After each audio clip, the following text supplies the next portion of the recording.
वर्ष के भगवान ने 7 कोश के 21 किलोमीटर के गिरिराज पर्वत को अपनी कनिष्ठ का उंगली के नख पर धारण कर रखे। क्या कोई साधारण बालक या साधारण मनुष्य इतने विशाल पर्वत को उठा सकता है? कृष्ण साक्षात ब्रह्म है। शुद्धोसी नित्योसी निरंजनोसी संसार माया परिवर्जितोसी। मेरा कृष्ण शुद्ध था, शुद्ध है, नित्य था, नित्य है, संसार रूपी माया से परे था, परे है। इसलिए प्यारे, दुनिया के प्रति भले ही शंका कर लेना, पर मेरे कृष्ण के प्रति शंका मत करना।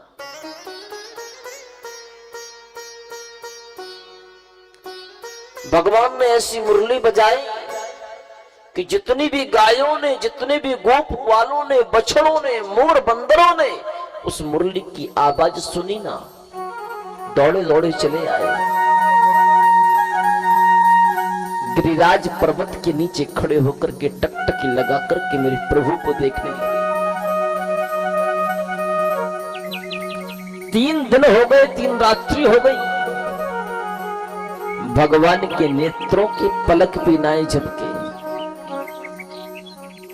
छोटे छोटे सखा अपनी एक एक छड़ी दोनों हाथन से पकड़ करके गिरिराज महाराज से लगाए करके खड़े थे। अपनी अपनी लाठी गिरिराज महाराज से लगाए करके रखे थे। एक ब्रजवासी बोलो, लाला 3 दिन से तू सोयो भी ना है, नेक तू सो जा, तो को नींद आ रही होगी। देख,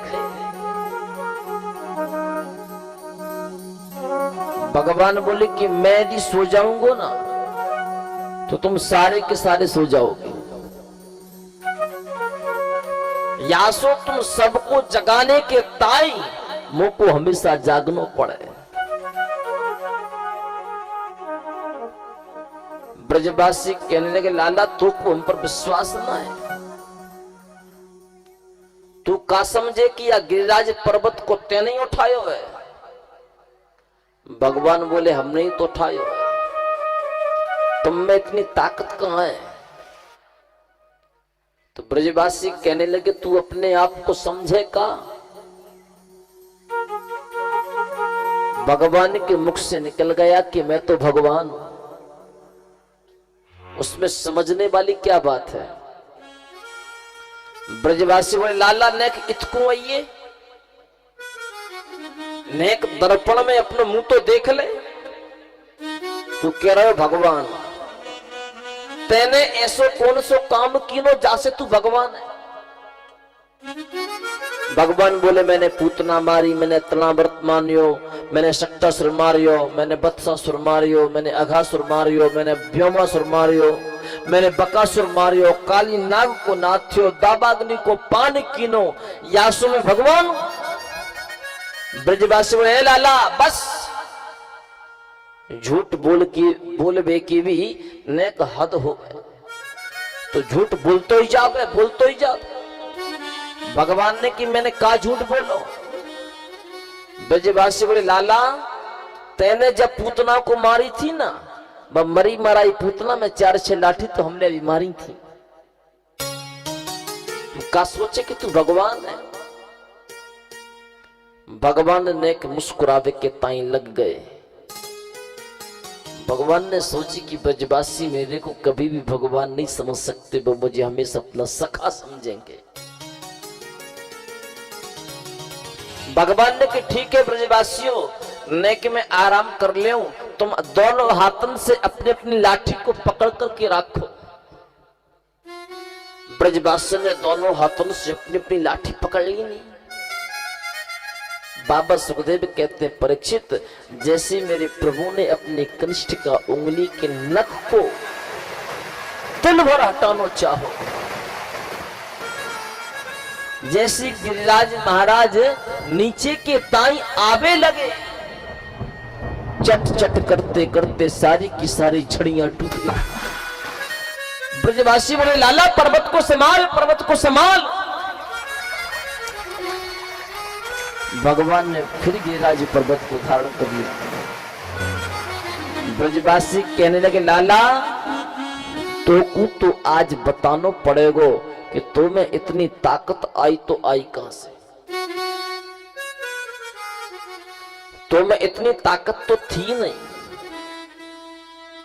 भगवान ने मन में सोची कि इन ब्रजवासियों से मैं कहूंगा कि भगवान हूं तो मानने को तैयार नहीं होंगे। भगवान के मुख से निकल पड़ा, हे ब्रजवासियों कि कछु माखन को बल बड़ो, कछु गोपन करी सहा। श्री राधे जो की कृपा सो मैंने गिरबल लियो उठा।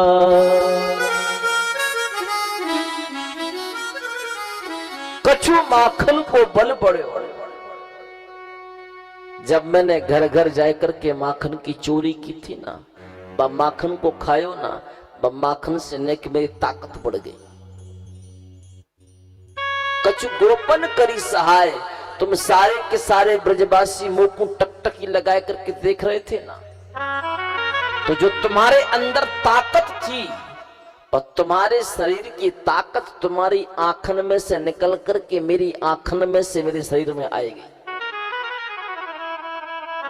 ब्रजवासी कहने लगे बाप रे, भाई तो हम कह रहे कि हमें ताकत तो बहुत थी, आखिर हमारी ताकत गई तो गई कहां। च्योरे लाला पहले तेने माखन चुरायो, फिर तेने चीर चुरायो, फिर तेने चित्ती भी चुरा ली ना। भगवान बोले जब मैं चोर हूं ही, नाम ही मेरा चोर है, तो अब ऐसी वस्तु को छोड़ू क्यों जिससे मुझे लाभ हो। भगवान कहने लगे ब्रजवासियों और आराध्य श्री किशोर जी की कृपा से हमने इस गिरिराज पर्वत को उठा लिया।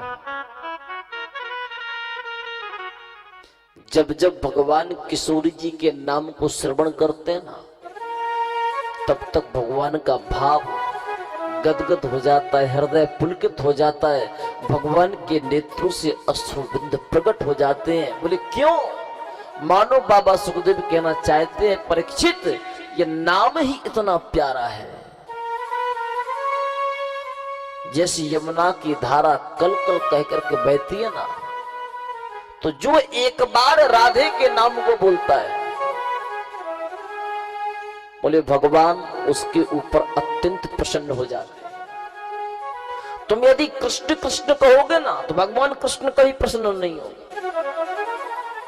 और जब तुमने एक बार राधे राधे कह दिया, तो समझो कि भगवान श्री कृष्ण आपको ढूंढते ढूंढते आएंगे कि राधे का नाम आया तो आया कहां से, कौन बोल रहा है। इसलिए आप सभी को एक बार राधे राधे तो बोलना पड़ेगा। जय जय श्री राधे। आवाज मेरी तो आई पर आपकी नहीं आई। आज 7वें दिन की कथा में मैं राधे राधे बोल रहा हूं, मुझे ऐसा लग रहा है कि आप आधे आधे हो गए।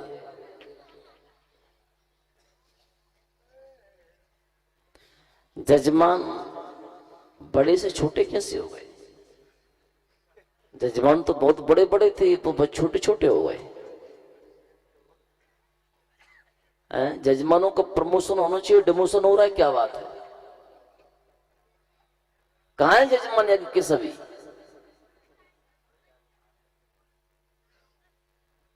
सब गए घर, इधर कोई नहीं है। सबके नाम की लिस्ट बना करके देना, सुबह सबको जुर्माना लगेगा। या फिर जो यजमान इधर उधर हो आकर के सामने बैठ जाओ, और जो यहां नहीं दिखेंगे उनको जुर्माना भरना पड़ेगा भाई।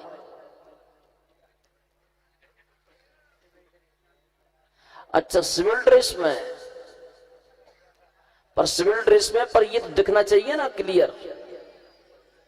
इंटरनेशनल हाईवे तो देखे कम से कम, यहां से पहचान हो कि यहां चलो भैया यजमान बैठे हैं। भट्टू जी तुम ठीक हो? तो आइए हम भी 2 मिनट राधे की श्री के चरणों में चलें। जिस राधे के नाम को श्रवण कर भगवान श्री कृष्ण भी गदगद हो जाते हैं। तो आज हम भी सब व्यासपीठ के माध्यम से, भागवत कथा के माध्यम से उस राधे के चरणों में चलें, जिससे हमारा मन, हमारा ये शरीर और हमारा जीवन धन्य धन्य हो जाए। मीठी मीठी तालियों की सेवा करते गुनगुनाते हुए जय हो।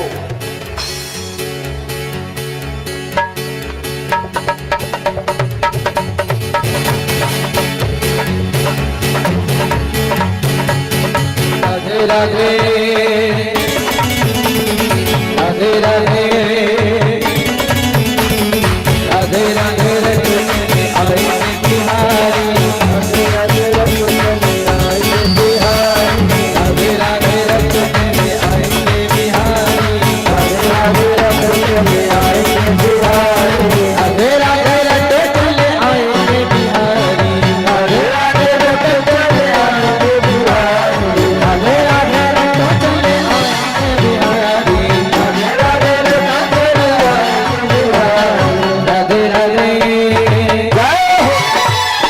राधे राधे राधे राधे चले आएंगे बिहारी राधे राधे जप चले आएंगे बिहारी राधे राधे राधे चले आएंगे बिहारी राधे राधे राधे चले आएंगे बिहारी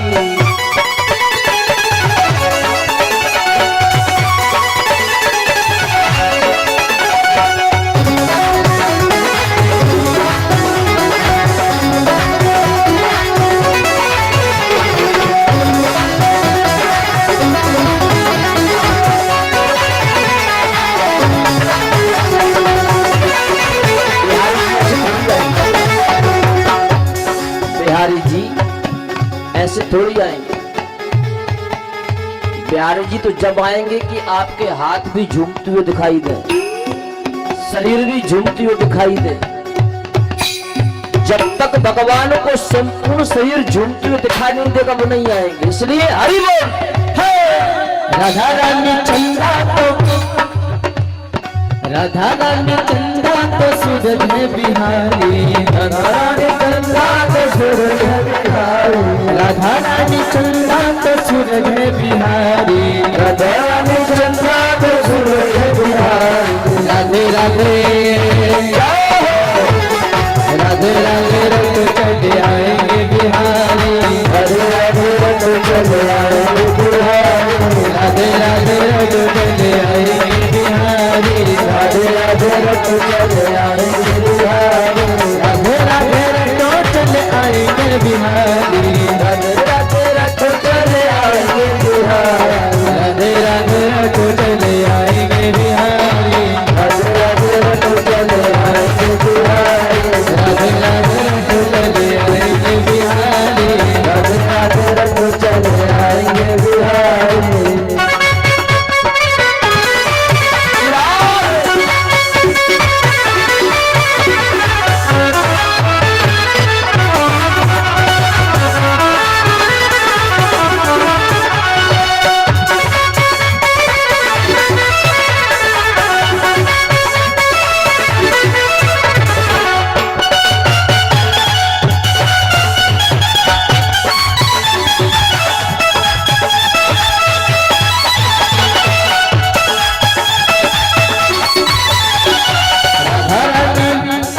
राधा रानी मिश्री तो स्वाद है बिहारी राधा रानी मिश्री तो स्वाद है बिहारी राधा रानी मिश्री तो स्वाद है बिहारी राधा रानी मिश्री तो स्वाद है बिहारी राधे राधे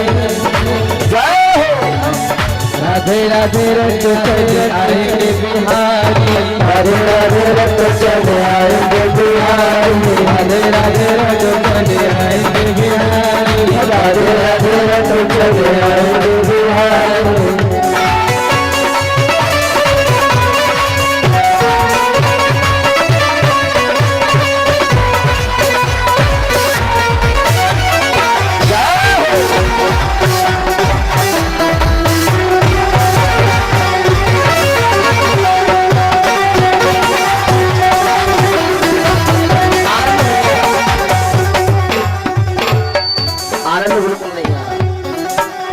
बरजेड़ी के लोग शर्मा रहे हैं।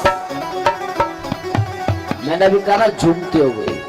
हमारे कापरने में जब कथा हुई थी ना, कोई नाचे या ना नाचे, पर हमारे समिति वाली समिति के जो अध्यक्ष जो हैं बापू भैया जी बहुत नाचते थे, ऐसे ठुमका लगा लगा करके नाचते थे। ऐसा नाच हमने कभी देखा ही नहीं। तो क्या सोच रहे होंगे कि बरजेड़ी के लोगों को नाचने नहीं आता। हाँ, अब यहां से वो जाएंगे ना तो रास्ते में चर्चा करेंगे अपनी कथाओं पर लोग कितना नाचते थे। बरजोड़ी के लोगों को नाचने नहीं आता, क्यों नाक कटा रहे हो? भागवत के जजमान किधर है भाई? क्या शादी के कार्ड बांटने गए क्या? शादी कार्ड बांटने गए तो फिर पीछे हैं, फिर किधर है? इसलिए झूमते हुए नाचते हुए हरि बोल।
श्री सुखदेव जी कहते हैं, परीक्षित,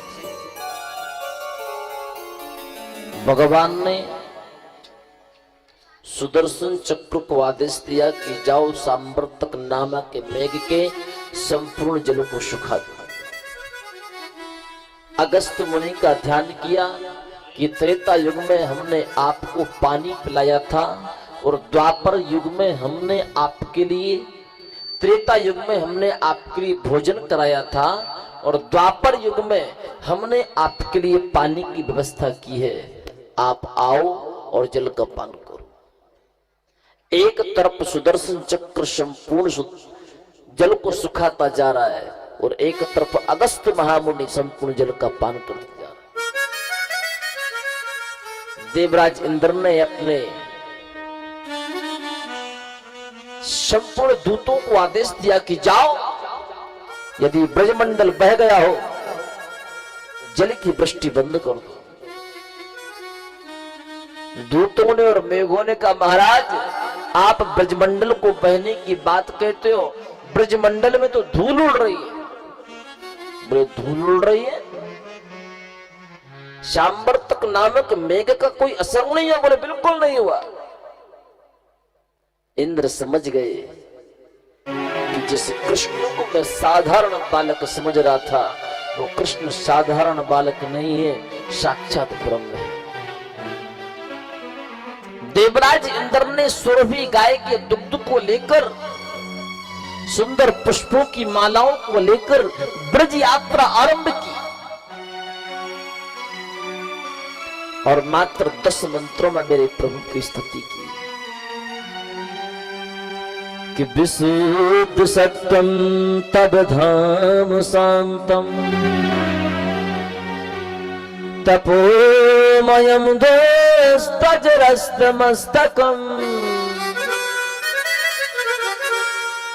मायामयोऽयं गुणशं प्रवाहो नावेद्यते ते ग्रहणानुबन्धा पिता गुरुस्त्वं जगतामधीशो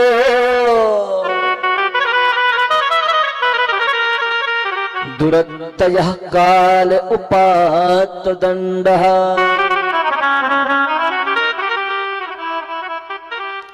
हिताय स्वेच्छा तनुभिः समीहसे मानं विधुनुबं जगदीश मानिना। मानो देवराज इंद्र हाथ जोड़ करके भगवान से कहना चाहते हैं कि प्रभु, पिता गुरुस्तम जगतामधीशो, यदि संपूर्ण जगत के कोई पिता है तो वो केवल आप हो। संपूर्ण जगत की यदि कोई गुरु हो तो वो सिर्फ आप हो। दुरत्ययः काल उपात्त दंडः, जब मनुष्य के जीवन में मृत्यु आती है ना, तो आप स्वयं काल बन करके आते हैं। हिताय स्वेच्छा तनुभिः समीहसे, आपकी इच्छा के बिना कुछ नहीं हो सकता। जो आप चाहोगे वही होगा। मानम विधुनबन जगदीश मानिनाम, हे प्रभु आप मुझ अज्ञानी को क्षमा करते हुए मुझे इस ब्रज में वास प्रदान करो। अब मैं ब्रज को नहीं छोड़ना चाहता, मुझे वृंदावन में रहना है। भगवान ने कहा, देवेंद्र जो सुख आपको स्वर्ग में मिलता है ना, वो ब्रज में नहीं मिल पाएगा। जो सुख आपके लिए संपूर्ण देवताओं के मध्य में सम्मान प्राप्त होता है ना, वो ब्रज में आपको सम्मान नहीं मिल पाएगा। इसलिए जाओ तुम स्वर्ग की यात्रा करो। इंद्र ने कहा, नहीं मुझे स्वर्ग नहीं चाहिए, मुझे ब्रज चाहिए। भगवान ने कहा सुनो, ब्रज में यदि रहना चाहते हो तो तुमको लता बनना पड़ेगा, पत्ता बनना पड़ेगा, बंदर बनना पड़ेगा, मोर बनना पड़ेगा, ब्रज भूमि का एक एक कंकड़ बनना पड़ेगा। मंजूर हो तो कहो। इंद्र ने कहा कि हमको ब्रज में रहना है, यदि आप बंदर भी बनाओगे तुम बंदर बन करके भी ब्रज में रहने को तैयार है।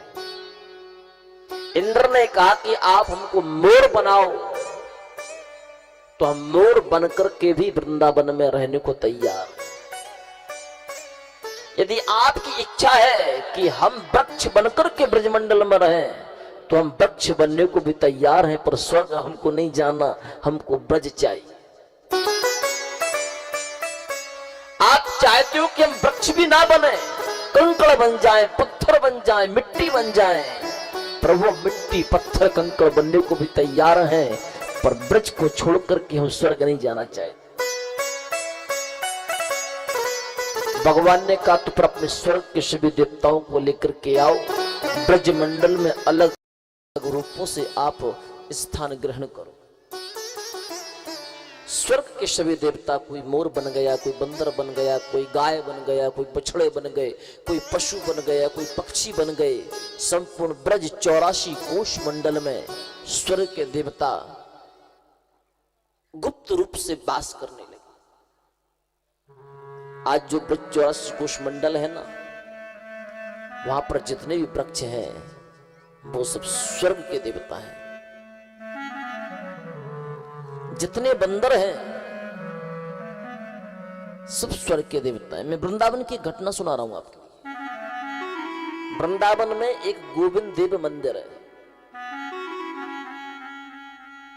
उस गोविंद देव मंदिर की इतनी ऊंचाई थी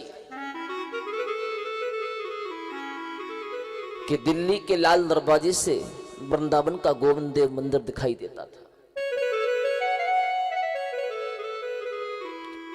औरंगजेब ने कहा कि हिंदुओं का ये कौन सा मंदिर है जो हमारे दिल्ली के लाल किले से उसका शिखर दिख रहा है? बोले जाओ उसका खंडन कर दो। कलयुग की बात कर रहा हूं मैं आपके सामने। औरंगजेब के सैनिक आए,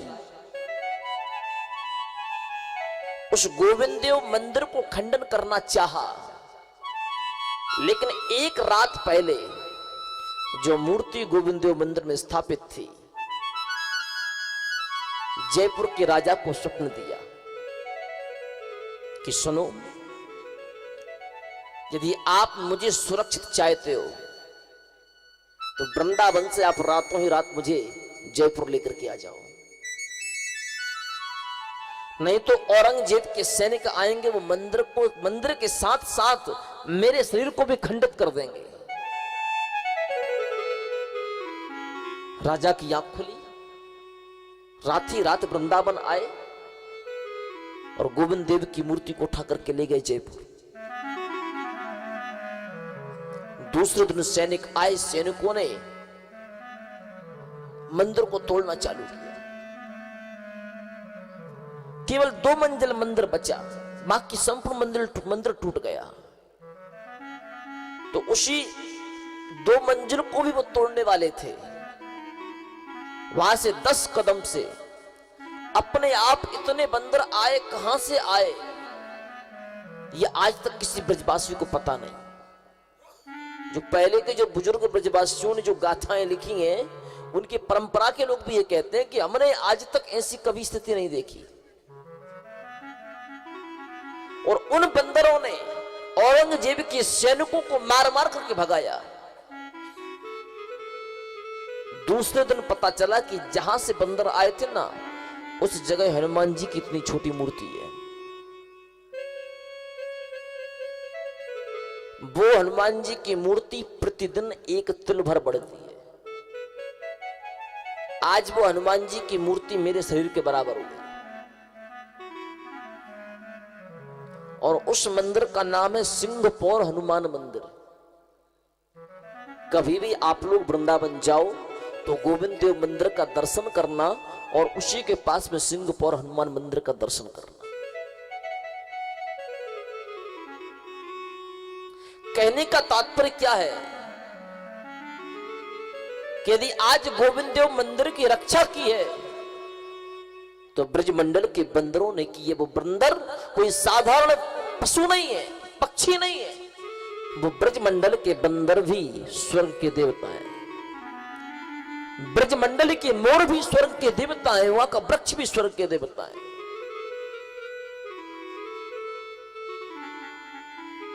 भगवान ने इंद्रादिक सभी देवताओं को स्वर्ग में स्थान दिया। देवराज इंद्र ने सुरभि गाय के दूध से भगवान का अभिषेक किया।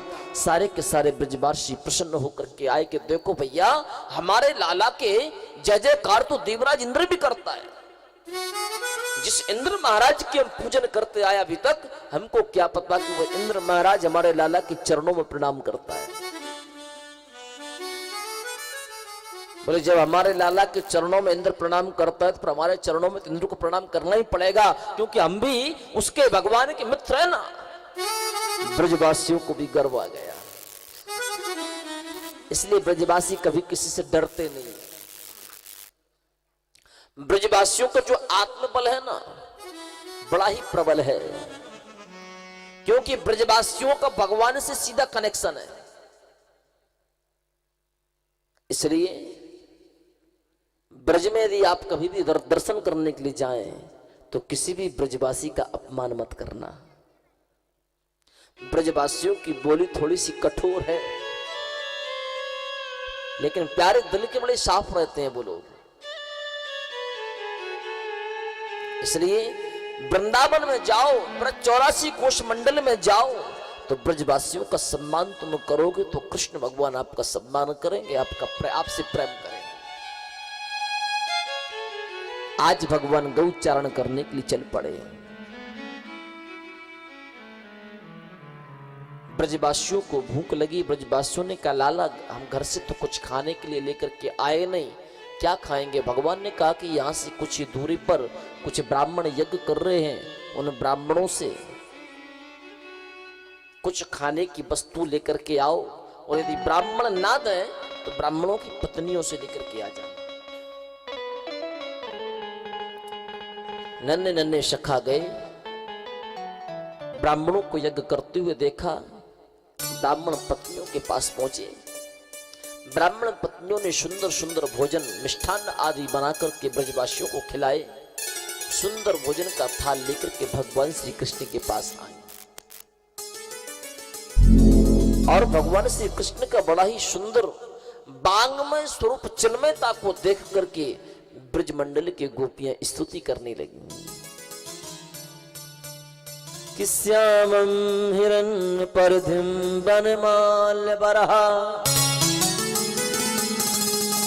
धातु प्रबाल नटवेश मनुव्रतांसे विन्यस्त हस्तमितिरेण धुनाब्ज कर्णो पलालक कपोल मुखाब्ज हासम श्यामम हिरण्य परधिम वनमाल बरहा। जैसे ब्राह्मण पत्नियों ने एक श्याम वर्ण के श्री कृष्ण और गौर वर्ण के बलराम को देखा तो चिन्मयता से मनमुग्ध हो गईं, दौड़ी दौड़ी गईं, कृष्ण बलराम को अपने हाथों से भोजन कराने लगी। भगवान ने ब्राह्मण पत्नियों का सम्मान करते हुए कहा कि जाओ, आज तुमने अपने हाथों से परब्रह्म को भोजन कराया है, तुम्हारे भंडार में कभी किसी भी प्रकार की वस्तु का अभाव नहीं होगा, क्योंकि तुमने अतिथि सेवा की है। जिस व्यक्ति के घर से अतिथि संतुष्ट होकर के जाता है, अतिथि का कभी अनादर नहीं होता, हमेशा अतिथि का जिस घर में सम्मान होता है प्यारे, वो घर कभी दरिद्र नहीं हो सकता, उस घर में सुख समृद्धि हमेशा भरी रहती है। इसलिए आपके घर में कभी भी मेहमान आए उसका सम्मान जरूर करना। हालांकि आपके महाराष्ट्र में तुम अतिथि सम्मान बहुत अच्छे से होता है? मेहमान आते हैं 2-2 दिन, 3-3 दिन, 4-4 दिन यहाँ पर रुकते हुए हैं। हालांकि बाहर वास्तव धीरे धीरे परंपरा समाप्त होती जा रही है, लेकिन आपके महाराष्ट्र में आज भी ये परंपरा कायम है। वास्तव में और इसलिए महाराष्ट्र है, गुजरात है, पंजाब है, ये सक्षम प्रदेश है। पंजाब में भी अतिथि सेवा बहुत जोर से होती है। यदि कोई मेहमान पंजाब में किसी के पहुंच जाए ना, जब तक आपके घर से फोन नहीं आ जाएंगे, तब तक वो अतिथियों को छोड़ते नहीं है।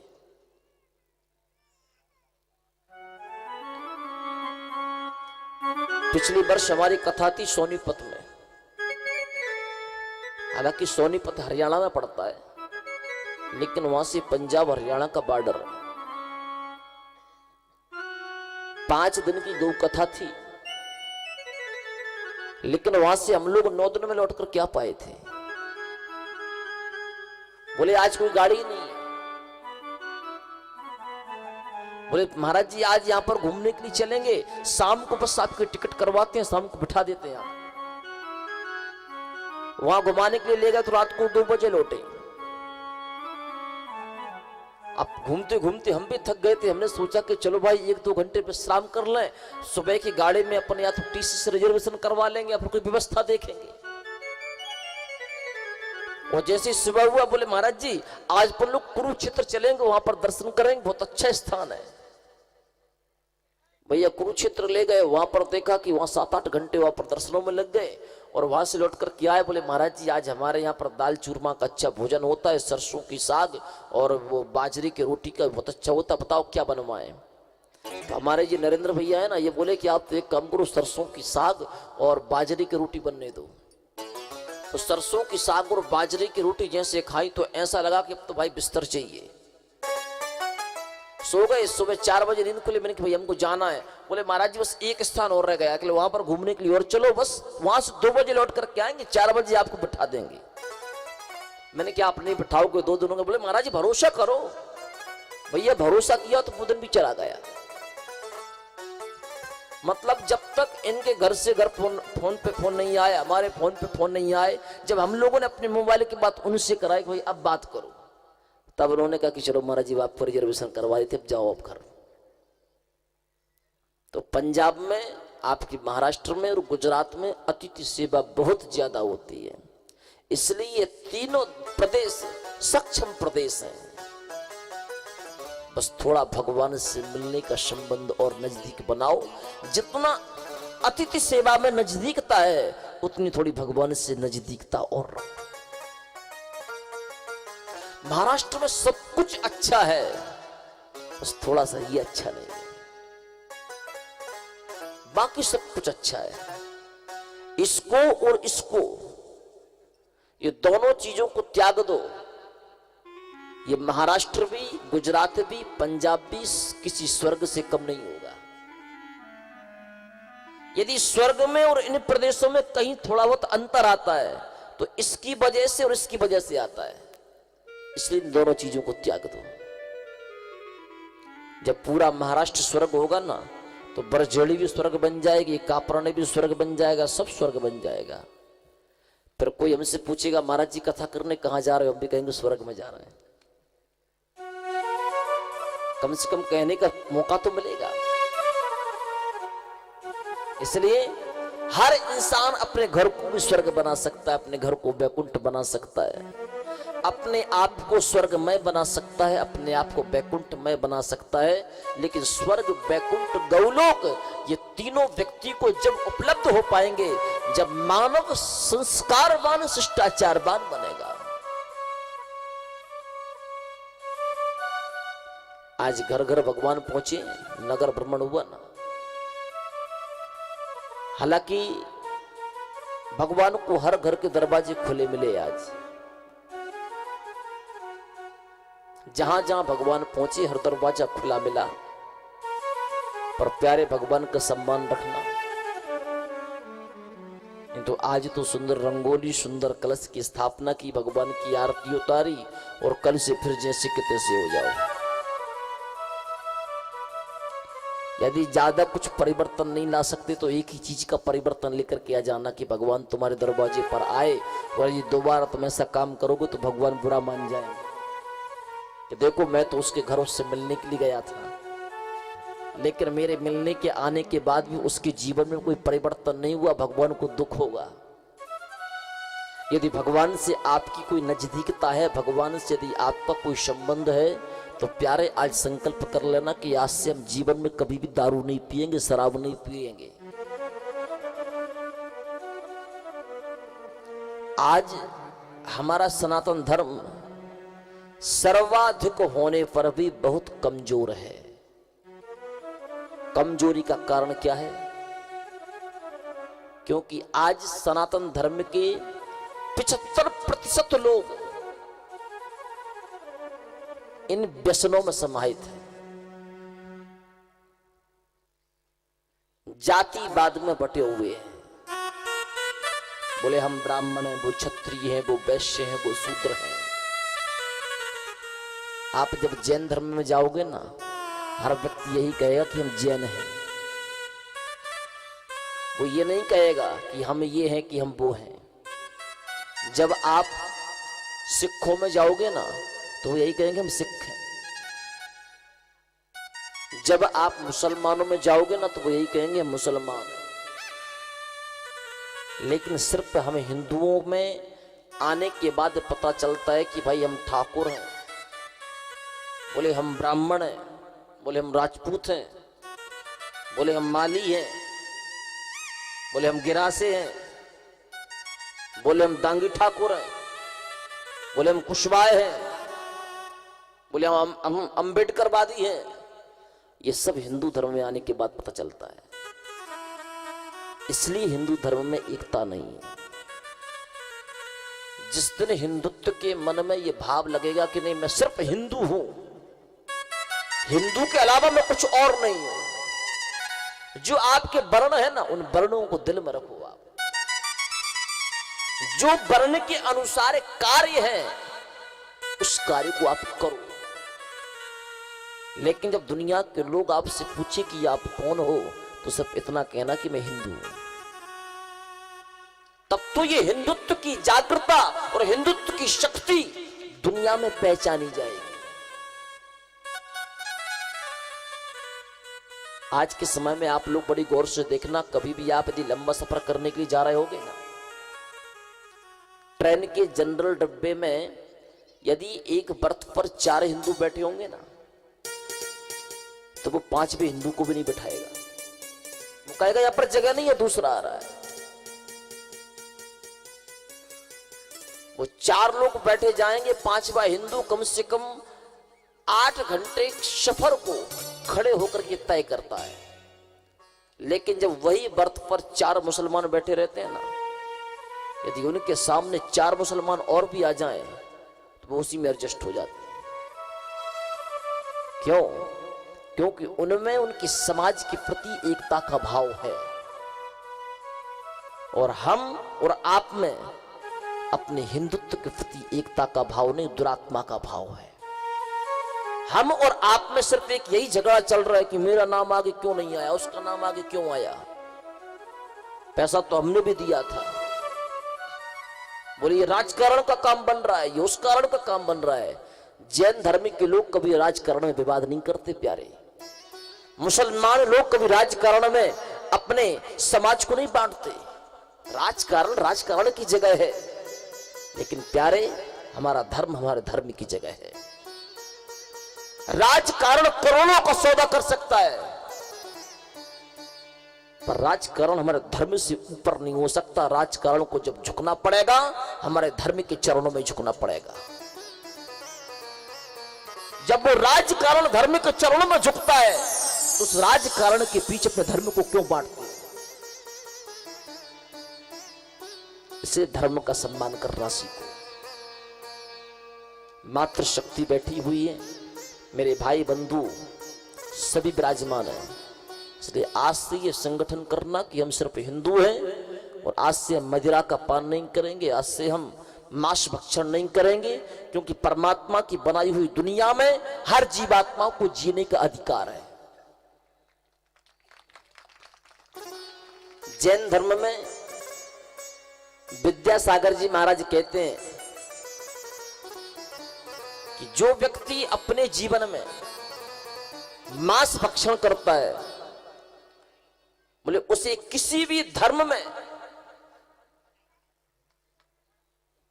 सम्मान नहीं होना चाहिए, चाहे जैन धर्म हो, चाहे सनातन धर्म हो, चाहे इस्लाम धर्म हो, चाहे ईसाई धर्म हो, चाहे सिख धर्म हो।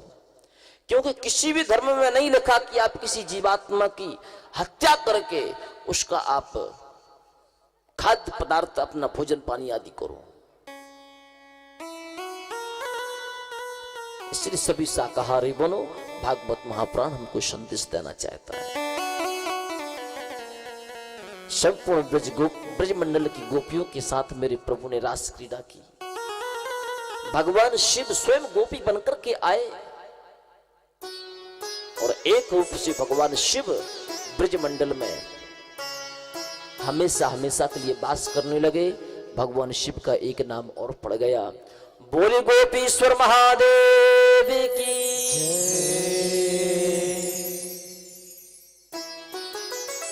कंस ने एक दैत्य भेजा जिसका नाम है केशी।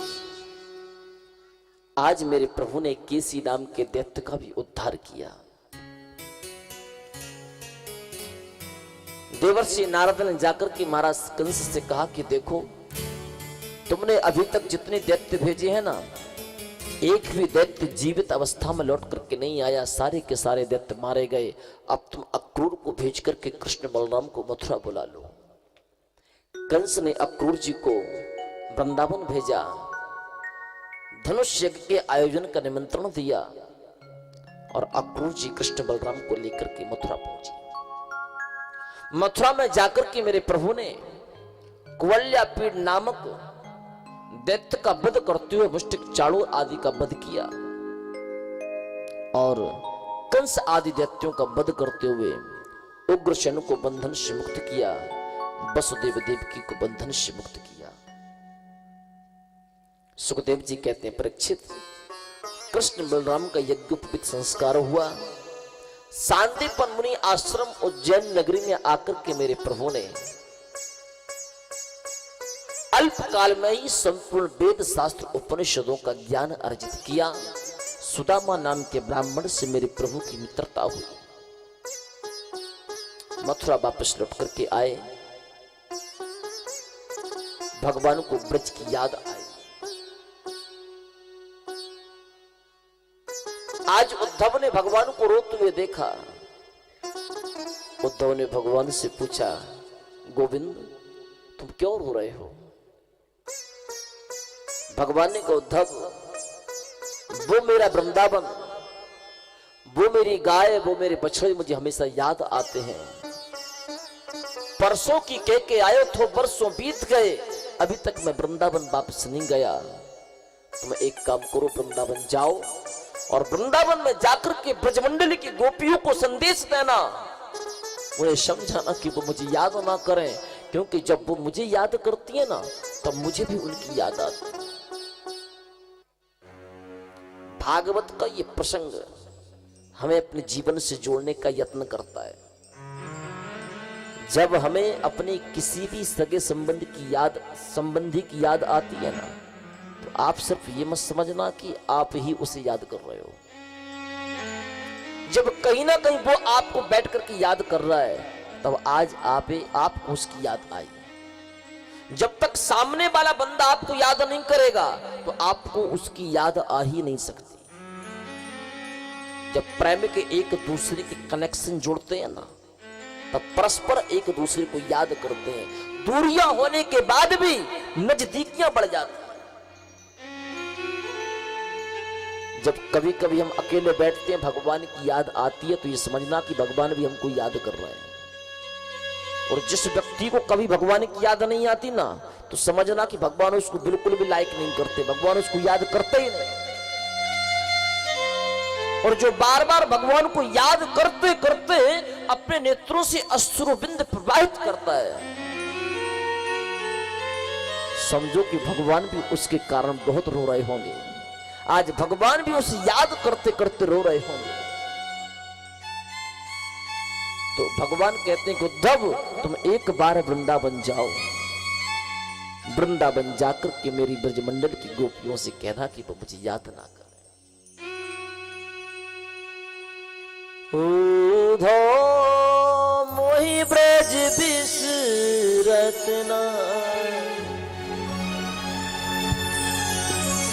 उधो मोहि ब्रज बिसरत नाहि। उधो मुझे ब्रज बिसरत नाहि। उधो मुझे ब्रज बिसरत नाहि। उधो मोहि ब्रज बिसरत नाहि। उधो मोहि ब्रज बिसरत नाहि। उधो मोहि ब्रज बिसरत नाहि। उधो मोहि ब्रज बिसरत नाहि।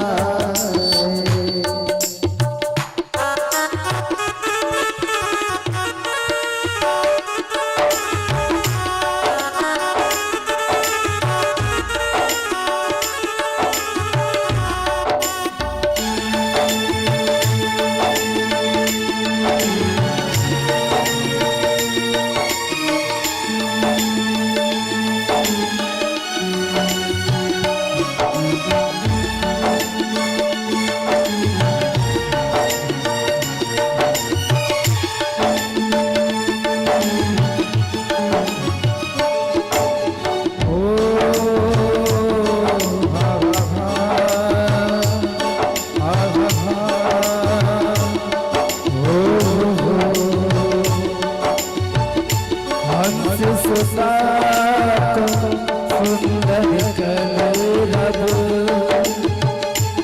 हंस सुता को सुंदर कलरव और कुंजन की छाई।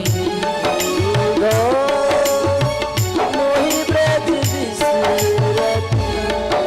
उधो मोहि ब्रज बिसरत नाहि। उधो मोहि ब्रज बिसरत नाहि।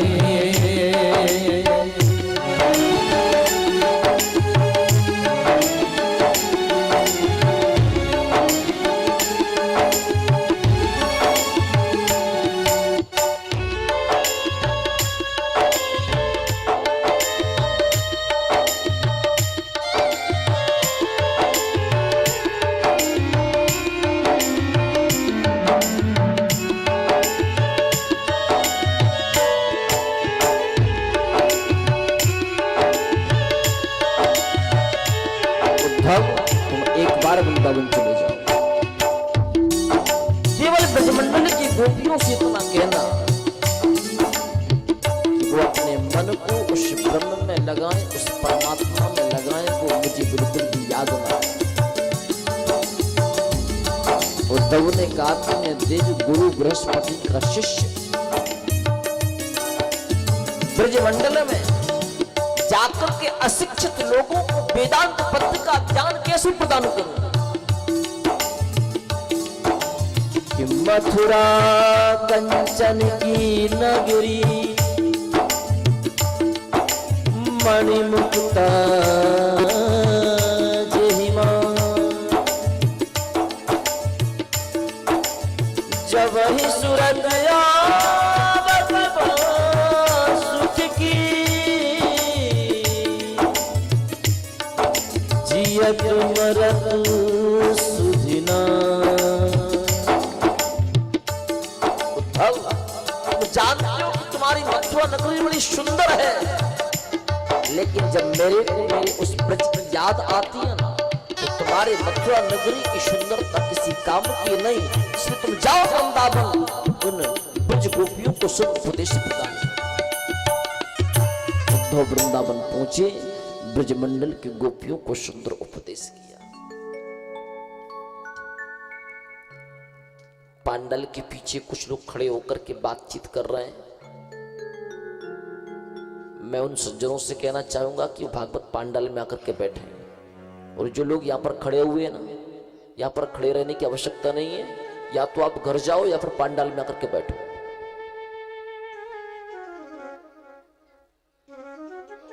कथा में बैठने में आपको क्या तकलीफ है?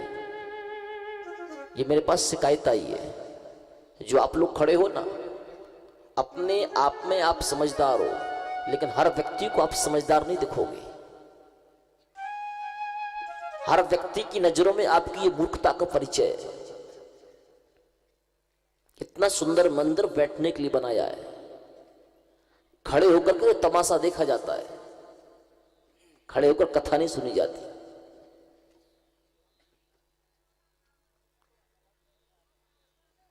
उद्धव वृंदावन पहुंचे,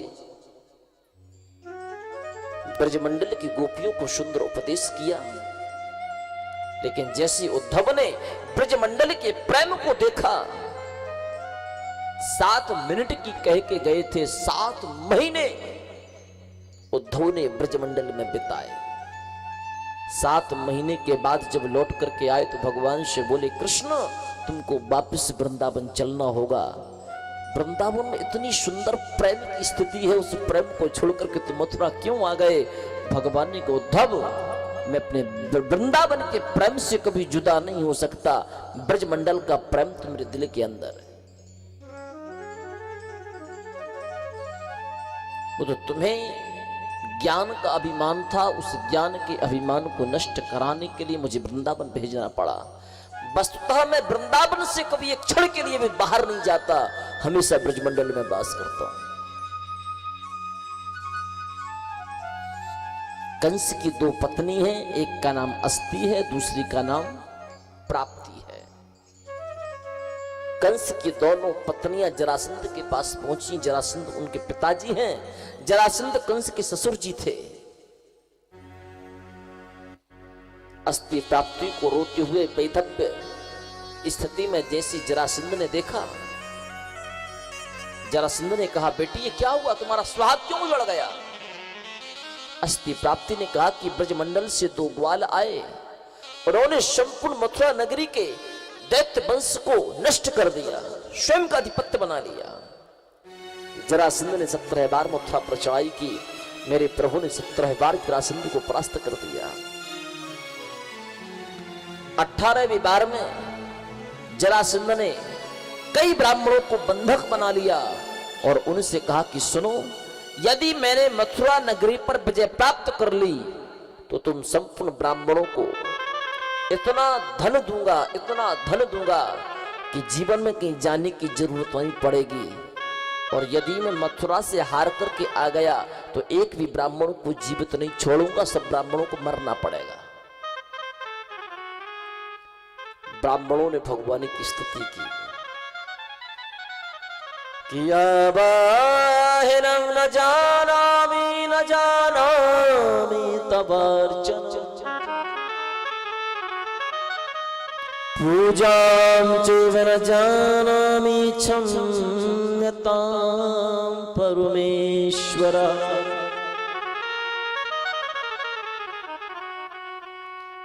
मंत्रहीनं क्रियाहीनं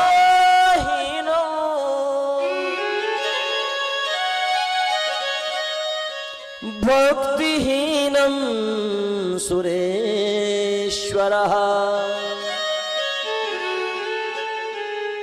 यत् पूजितं मया देव परिपूर्णं तदस्तु मे। हे प्रभु, जब कोई भी व्यक्ति अपने भय से भयभीत हो जाता है, दूसरे के भय से भयभीत हो जाता है, तो वह संपूर्ण क्रियाओं को भूल जाता है। इस भय के कारण हम अपने संपूर्ण कर्मकांड को भूल चुके, अब हम आपको कैसे याद करें? इसलिए आप आकर के हमारी रक्षा करो। यदि एक भी ब्राह्मण की हत्या हो गई ना, तो उसका कलंक आपको लगेगा, क्योंकि भगवान कहते हैं ना कि नमो ब्रह्मण देवाय गो ब्रह्मण मोहिताय च।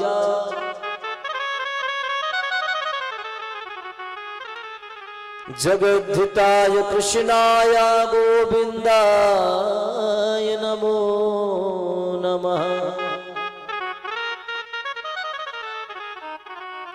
भगवान कहते हैं कि नमो ब्रह्मण्य देवाय गो ब्रह्मण्य हिताय च।